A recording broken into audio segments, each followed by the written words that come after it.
Jako sam sretan što nastavljamo suradnju, mi iz Galerije umjetnina, sa izvrsnim umjetnicima iz Nove Gradiške.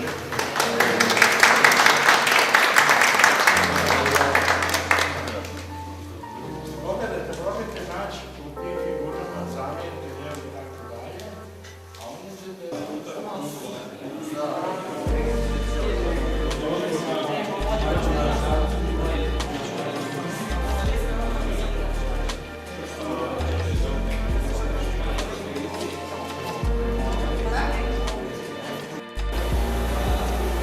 Izložba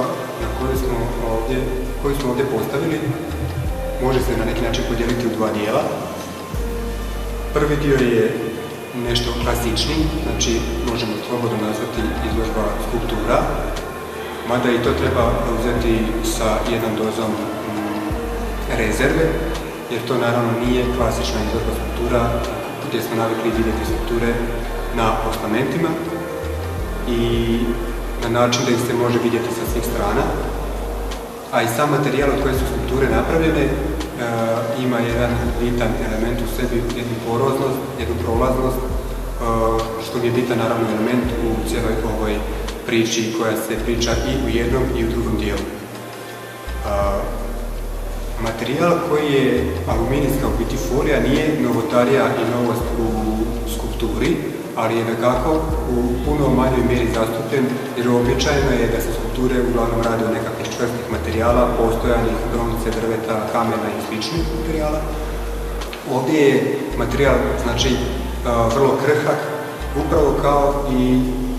same skulpture, koje bi bile u biti jedna personifikacija ne samo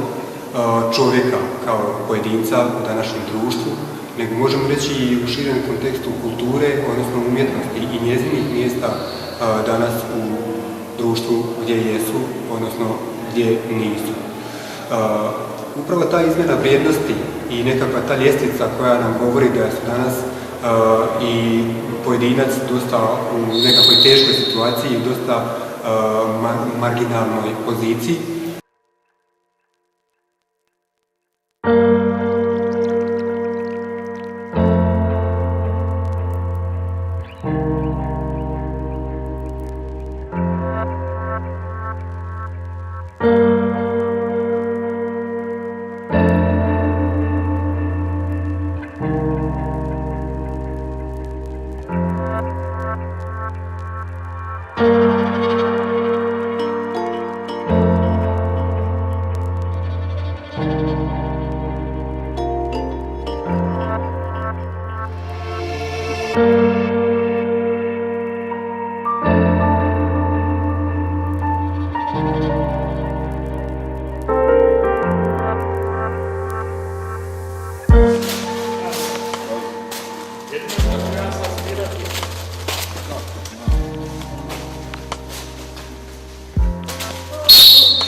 uništavanjem ovih skulptura i pravljenjem te forme koja podsjeća na nogometnu loptu, znači na onu igru najvažniju, tako kaže, sporednu stvar na svijetu, pokušali smo, znači, biti kroz tu dematerializaciju skinuti, znači, umjetnost sa njezine nekakve pozicije, da ne kažem sa pjedestala, sa tog postamenta, na jednu marginu, odnosno na njezino mjesto uskače nogomet kao igra, nogomet kao jedan u biti ovdje simbolični isto tako element u kojem opet pričam priču o pojedincu.